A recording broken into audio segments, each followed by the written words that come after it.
நீ செல்லும் வழிகளில் வழித்துணையாக நீ அறியாமலே நான் உன்னோடு வருவேன். செயல் புரியும் கடமை மாத்திரம் தன்னுடையது.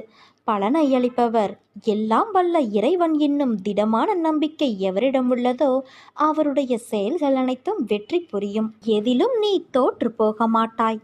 என் குழந்தைகள் தோற்று போனதாக சரித்திரத்திலேயே இடமில்லை. எதிலும் வெற்றி வாகை சூடுவாய். இந்த அன்னையின் சமூகத்தில் வந்த உன்னை வெறும் கையோடு நான் அனுப்பி வைப்பேனா? சற்று விழிப்புணர்வோடு திடமான விசுவாசத்தோடு காத்திரு. கூடிய விரைவில் நான் நல்லதை நடத்தி காண்பிப்பேன். நீண்ட நாட்களாக தடைப்பட்டு கொண்டு இருந்த ஒரு காரியம் முடிவுக்கு வரப்போகிறது. அது நடந்தேறுவதற்கான வாய்ப்புகள் உள்ளது. அதன் பிறகு ஒரு புத்துணர்வு உனக்குள் உண்டாகப் போகிறது. உன்னுடைய அடுத்த திட்டங்கள் நீ திட்டமிட்டபடி நிறைவேற்றப் போகிறாய். நீ கேட்ட படிப்படியான வளர்ச்சியை நிச்சயம் காண்பாய். நேர்மறை எண்ணத்தோடு நீ முயற்சி செய்யும் போது இன்னும் நல்ல மாற்றங்கள் ஏற்படும். உனக்கு நல்லதே நடக்கும். வெற்றிக்கு 2 எதிரிகள் உண்டு. அது தயக்கமும் முயற்சியின்மையும் தான். துணிச்சலை தோழனாக்கி கொண்டால் தயக்கம் என்னும் எதிரியை விரட்டியடித்து தன்னம்பிக்கையை வளர்க்க முடியும். தயக்கத்தை விட்டு ஒழித்தாலே வெற்றி விரைந்து ஓடி வரும். தயக்கத்தை விரட்டும் முதல் யுத்தி நேர்மறை எண்ணங்கள்தான். என்னால் முடியும் என்ற எண்ணம் தரும் நம்பிக்கை தயக்கத்தை விரட்டியடிக்கும், வெற்றியை தேடித்தரும். என்னால் முடியுமா என்ற தயக்கம் தோல்வி என்னும் படுகுழியில் தள்ளிவிடும். யாரும் என் பேச்சை கேட்க மாட்டார்கள், எனக்கு யாரும் உதவ மாட்டார்கள், நமக்கு இது சரிப்பட்டு வராது என்பது போன்ற எதிர்மறை எண்ணங்களை குறைத்தாலே அனைத்தும் நலமாக நடப்பதை நாம் உணரலாம். மன உறுதியால் தேடியதை கண்டு அடைந்தவர்கள் உண்டு. ஆனால் மன உறுதியின்மையால் பின்னடைவுதான் வரும். அடுத்ததாக தயக்கத்தை விட்டொழிக்க முயற்சி அவசியம். எழுத்தாளராக வேண்டுமானால் எழுதி பழக வேண்டும். பேச்சாளராக பேசி பேசி பழக வேண்டும். வெற்றியை நோக்கி செயல்பட்டு கொண்டே இருக்கும். நீ எதற்காக தயங்குகிறாய், எதை கண்டு நடுங்குகிறாய் என்பதை உணர்ந்து கொண்டு அதை போக்க நீ முயற்சி செய். அதற்கான தயாரிப்புகளோடு அடுத்தடுத்த செயல்களை செய். மன அமைதியோடு ஒருமுகத்தன்மையோடு செயல்பட்டு தயக்கத்தை வெற்றி காண முயற்சி செய். சோர்வாக இருப்பது, தயங்குவது, பின்வாங்குவது, ஆர்வம் குறைவாக இருப்பது, முடியுமா என சந்தேகிப்பது, முடிவெடுக்க முடியாமல் தயங்குவது, தன்னம்பிக்கையின்றி பேசுவது, செயல்படுவது எல்லாம் துணிவின்மையின் அடையாளங்கள். இதை தருவதும் தயக்கம்தான். தயவு செய்து தயக்கத்தை விட்டு ஒளி. துணிச்சல் தானே வரும். துணிச்சல் வந்தால் தன்னம்பிக்கையும் கூடவே வந்துவிடும். தயக்கத்தை தாங்கும் மனநிலையை அளித்தால் மகிழ்வாய் நாம் வாழலாம். பொறுமையை விட மேலான தவமும் இல்லை, திருப்தியை விட மேலான இன்பமும் இல்லை, இரக்கத்தை விட உயர்ந்த அறமும் இல்லை, மன்னித்தலை விட ஆற்றல் மிக்க ஆயுதமும் இல்லை. தோல்விகள் சூழ்ந்தாலும் இருளை விளக்கும் கதிரவன் போல அதை நீக்கி அடுத்தடுத்த வெற்றிப்படிகளில் காலடி எடுத்து வை. முடியும் வரை அல்ல, உன் இலக்கினை நீ அடையும் வரை. இந்த விடியல் உன் வாழ்விலும் விடியட்டும்.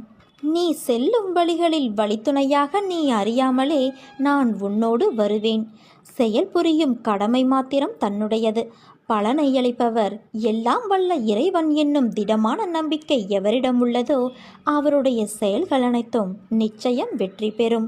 நீ உன் வாழ்வில் தொலைத்த ஒன்று உனக்கு கிடைக்கப் போகிறது.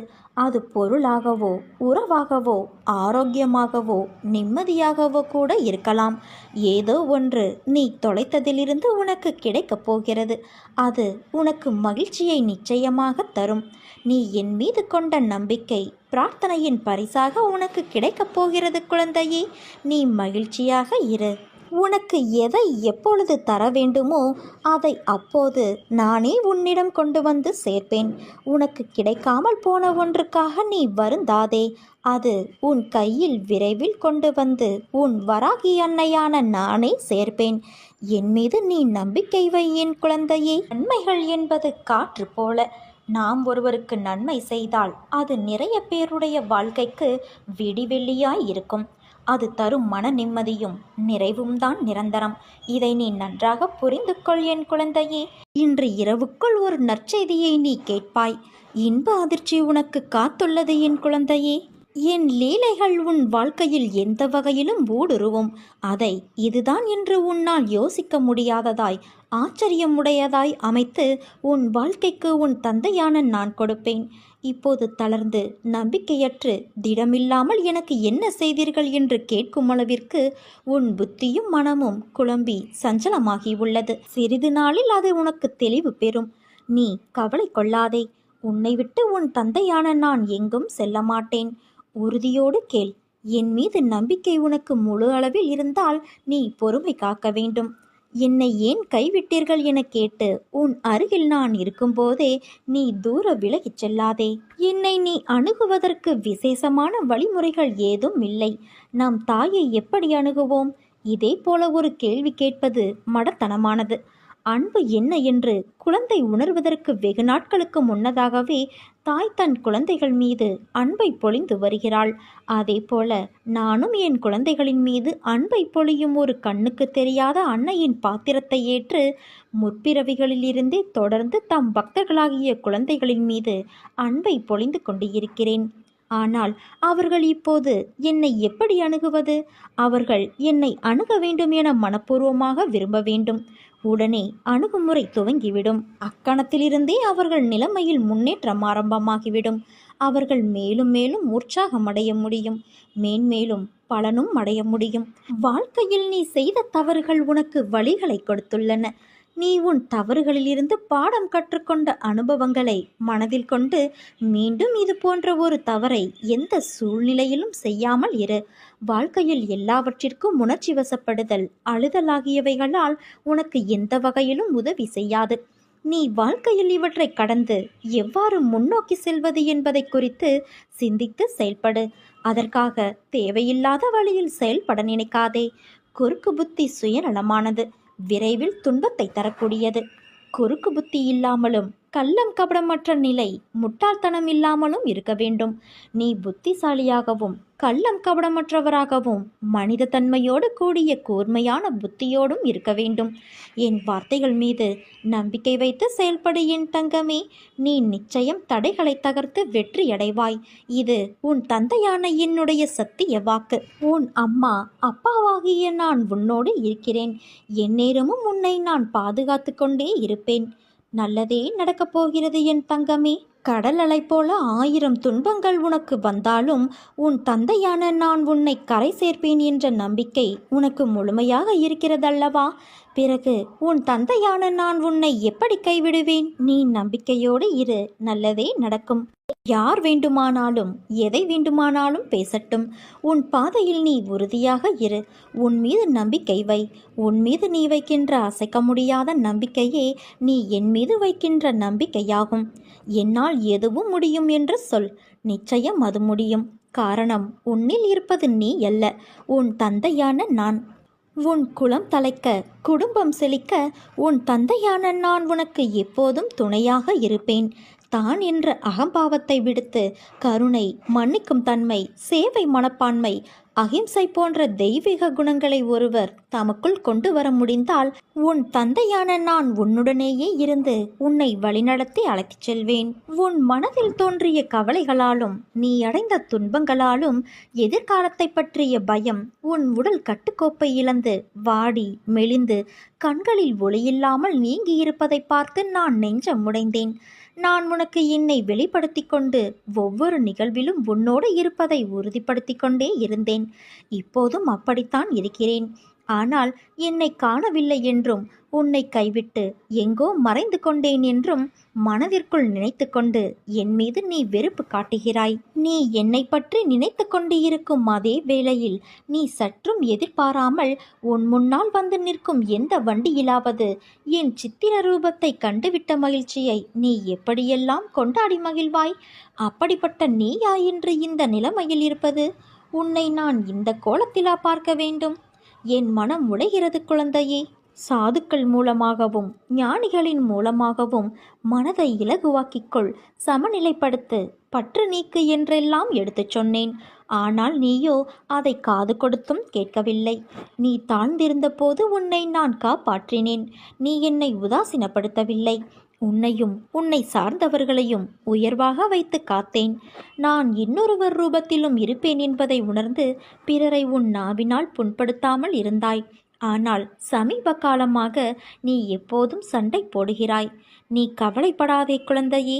யாரிடமும் எதற்காகவும் கோபத்தை மட்டும் காட்டிவிடாதே. உன்னோடு உன் தந்தையான நான் இருக்கிறேன். உன்னை எந்த தீமையும் தீண்டவிடாமல் நான் பார்த்து கொள்வேன். என் குழந்தைகளை நான் ஒருபோதும் எந்த சூழலிலும் கைவிட மாட்டேன். தேவர்களும் பிறப்பெடுக்க விரும்பும் மானிட பிறப்பில் செய்வதற்கு எத்தனையோ இருக்கிறது. ஆனால் இது தெரியாமல் மாயையில் திளைத்து பொறாமை, கோபம், துவேஷம், உதாசீனப்படுத்துதல் போன்ற செயல்களில் நாம் உழன்று கொண்டு இருக்கிறோம். எதற்காக இந்த மனித ஜென்மம் எடுத்திருக்கிறோம் என்று நீ அடிக்கடி புலம்புகிறாயல்லவா? பல வகையில் வழி தவறி ஓடும் மனதை என் மீது வைத்து கவலையில்லாமல் நீ இரு. வழி தவறிய உன் மனதை எனக்கு அர்ப்பணம் செய்ய வேண்டும் என்றால் முதலில் உன் மனதை நீயே கட்டுப்படுத்தி அதற்கு பிறகு எனக்கு அர்ப்பணம் செய்ய வேண்டும். உன் மனதை கட்டுப்படுத்த வேண்டும் என்றால் அது பூரண விசுவாசத்தோடு செய்யப்படும் பூஜை, பஜனை, பாராயணம், சத்சங்கம் மூலமாக மட்டுமே முடியும். கலியுகத்தில் நாமஸ்மரணை மட்டும் போதும் என்கிறேன் நான். கண்மூடித்தனமாக இல்லாமல் என் பக்தர்களாக இருக்கிறீர்கள் என்பதை நினைத்து கவனத்தோடு மனதை ஒருமுகப்படுத்தி கொண்டு என் நாமத்தை ஸ்மரணை செய்தால் அது போதும் உனக்கு. நடக்கட்டும், என் தந்தையை நான் நம்புகிறேன் என்கிறாய் நீ. ஆனால் நானோ நீ நம்பினால் நடக்கும் என்பதை உனக்கு உறுதியாக சொல்கிறேன். நான் தரும் அருளானது அக்ஷய பாத்திரத்திலிருந்து அள்ள அள்ள குறையாதது போன்றதாக இருக்கும். நீ என்னிடம் வைக்கும் நம்பிக்கையே உனக்கான உயர்வினை தரும். வாழ்வில் எதையெல்லாம் நிரந்தரம் என நீ நினைத்து கொண்டு இருந்தாயோ அவையெல்லாம் நிதர்சனமில்லாத பொய்கள் என்பதை புரிந்து கொள்ளவே சோதனைகள் தரப்பட்டன. யாரை நம்பி உன் உடைமைகளை ஜாமீன் கொடுத்தாயோ அவர்கள் உண்மையில்லாதவர்கள் என்பதை உணர்த்தவே பிரச்சனையில் உன்னை நான் சிக்க வைக்க அனுமதித்தேன். அடுத்தவர்களால் உனக்கு ஒருபோதும் நன்மை இல்லை என்பதை உணர்த்தவே அவர்களின் சுயரூபத்தை உனக்கு நான் வெளிப்படுத்தினேன். ஆனால் நீயோ வெகுளியாக இருந்துவிட்டாய். உனது அன்பு குணத்தை, அப்பாவித்தனத்தை அவர்கள் பயன்படுத்தி கொண்டார்கள். பொருளையும் நம்பிக்கையையும் நீ இழந்து விட்டாய். அவமானமும் பட்டாய். ஆனால் அந்த கெட்ட காலங்களை நீ நினைத்து கூட பார்க்காதே. அவையெல்லாம் பஞ்சுமெத்தையில் உனக்காக வைக்கப்பட்ட முட்களைப் போல குத்தி கொண்டு இருந்தவை. இனி வருவது எல்லாமே உனக்கு வசந்த காலங்கள். இதோ நான் உன் வலது கையை பிடித்து தூக்கி நிறுத்தினேன். இந்த உலகில் என்னை விட உனக்கு உண்மையான உறவுகள் யாரும் இல்லை என்பதை நீ புரிந்து கொள்ள வேண்டும் என்பதற்காக பொய்யான உறவுகளை உன்னிடமிருந்து நான் விலக்கி வைத்தேன். என் குழந்தை ஆனந்தமாக இருக்க வேண்டும் என்பதற்காக செய்தேன். ஆனந்தமே பிரம்மம் என்பதை நீ உணர்ந்து கொள்வதற்காக செய்தேன். ஆனந்தம் என்பது மனம் மகிழ்ச்சியாக இருக்கும்போது வருகிறது. மன மகிழ்ச்சி எப்போது வருகிறது தெரியுமா? உன் கோரிக்கைகள் அனைத்தும் நிறைவேறிய பிறகு வருகிறது. அதனால் உன் கோரிக்கைகளை எல்லாம் நிறைவேற்றி உன்னை ஆனந்தமாக வைத்துக்கொள்ளவே இவ்வளவு நேரமும் உன் தந்தையான நான் முயன்று கொண்டே இருக்கிறேன். வாழும் நாட்கள் எப்படி இருக்க வேண்டும் என்று என்றைக்காவது நீ யோசித்து இருக்கிறாயா? அப்படி நீ யோசிக்க ஆரம்பித்தால் உன் வாழ்க்கையில் வெறுப்பையும் வெறுமையையும் உணர்ந்திருக்க மாட்டாய். வாழ்க்கையில் நினைத்தது எல்லாம் கிடைத்துவிட்டால் உன் வாழ்க்கையின் சுவை எப்படி இருக்கும் என்று யோசித்துப்பார். நீ நினைப்பவையெல்லாம் நல்லதும் இருக்கும், கெட்டதும் இருக்கும். அவைகள் எல்லாம் உன் வசம் கிடைத்தால் நீ திருப்தி அடைவாய். ஆனால் உன்னை சுற்றியுள்ளவர்களுக்கு அது பாதகமாக இருக்கும் என்ற யோசனையே உனக்கு வராது. நீ என்று உன் விருப்பங்கள், உன் கனவு, உன் ஆசை, லட்சியம் என்று வாழ்ந்தால் சுயநலமாய் நீ மட்டும்தான் உன் வாழ்க்கையில் ஒத்தையாக இருப்பாய், ஓசையில்லாத இசைக்கருவி போல. முதலில் ஏன் இப்படி என்னை படைத்துள்ளீர்கள் என்று என்னிடம் நீ முறையிடுவதை நிறுத்து. உன்னிடம் நிறைய திறமைகள் உள்ளது. ஆனால் அதை செயல்படுத்த தெரியவில்லை. வாழ்க்கையில் உள்ள கஷ்டம் என்ற ஒன்றையே நினைத்து அதில் தேங்கி நின்று முன்னேறாமல் சோம்பேறியாக இருந்தால் வாழ்க்கையில் நீ நின்று கொண்டேதான் இருப்பாய். நேரங்கள், நிமிடங்கள் போய்கொண்டேதான் இருக்கும். வாழ்க்கையில் முதலில் உனக்கு எது தேவையுள்ளது, எது தேவையில்லாதது என்று பட்டியலிடு. தேவையுள்ளவற்றை முன்னே நிறுத்து. அதற்கான முக்கியத்துவத்தை கொடு. அதற்காக உழைத்து போராடு. நிச்சயம் எல்லா விஷயத்திலும் நீ முக்கியமாக திகழ்வாய். உன்னோடு நான் என்ற உன் தந்தை இருக்கிறேன். என் பரிபூரண அருளும் ஆசீர்வாதமும் உனக்கு எப்போதும் உண்டு என் குழந்தையே. நீ எல்லா செல்வ வளங்களையும் பெற்று சீரும் சிறப்புமாய் சுபிக்ஷமாக நல்ல பெயரோடு வாழப்போகிறாய். உன் நல்ல மனதுக்கு ஒரு நல்ல விஷயம் கண்டிப்பாக நடக்கப் போகிறது. நீ என்மேல் கொண்ட பக்திக்கும் நம்பிக்கைக்கும் பலனாக உன் வாழ்வில் ஒரு நல்ல விஷயம் நடக்கப் போகிறது. கடந்த மாதத்தில் பின்தங்கியிருந்த உன் வாழ்க்கை இப்போது முன்னேற்றம் பெறுகிறது. காத்திருப்புக்கு கைமேல் பலன் கிடைக்கப் போகிறது. இன்றிலிருந்து ஒரு மாதத்திற்குள் நல்ல மகிழ்ச்சியான நிகழ்வுகள் உன் வாழ்வில் நிகழும். நேர்மறை எண்ணத்தோடு வாழ்வை நடக்க வேண்டிய நிகழ்வுகள் தானாக நடக்கும். தடைகள் அகலும். உனக்கு புது வழிகளும் பிறக்கும்.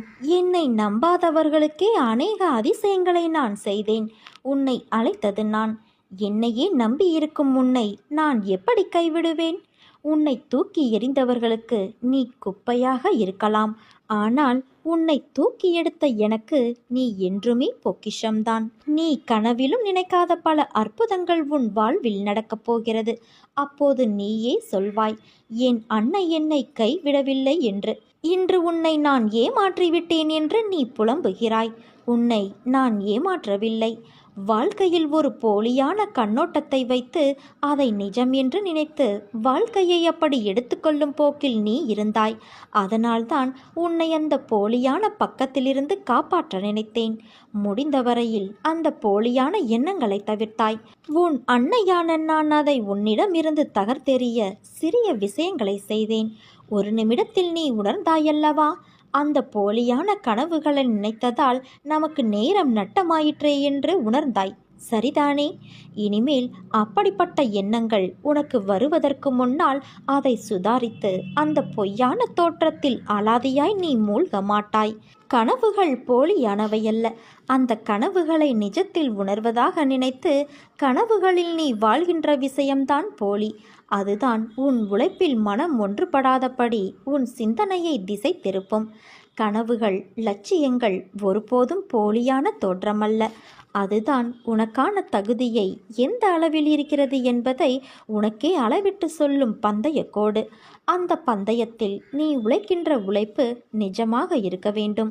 கனவுகளில் உழைப்பால் கிடைக்கும் சந்தோஷத்தை தான் நீ கொண்டாடி உணர முடியுமே தவிர அந்த உழைப்புக்கு உன்னை தேற்ற நீ எடுக்கும் முயற்சிகளும் மாற்றங்களும் அதை ஏற்றுக்கொள்ளும் போது வரும் கஷ்டத்தையும் நீ சந்தித்து நேர்மையாக கடும் உழைப்பை நீ வெளிப்படுத்தினால்தான் அந்த உழைப்பு நிஜ தோற்றத்தில் வெற்றி பெற்றதற்கு அர்த்தம். அந்த போலியான கனவின் எண்ணங்கள் யதார்த்தத்தை உணர்த்தாமல் கனவில் நீ ரசிக்கும் வெற்றியானது பகட்டில் உள்ளது போல இனிக்கும். அவற்றிலே நீ மூழ்கினால் உன் நிஜ வாழ்க்கையின் யதார்த்தம் கசக்கும். உன்னை எப்போதும் வெற்றி பெற செய்வதை விட அதற்கான உழைப்பு என்பது எப்படி இருக்க வேண்டும் என்பதை நான் உணர்த்துவேன். நிச்சயம் உன்னை கைவிட மாட்டேன் குழந்தையே. உனக்கான உழைக்கும் எண்ணத்தையும் நேர்மையையும் கடின உழைப்பையும் உனக்குள் உணர வைத்து வெற்றி என்னும் கிரீடத்தை உனக்கு நான் சூட்டுவேன்.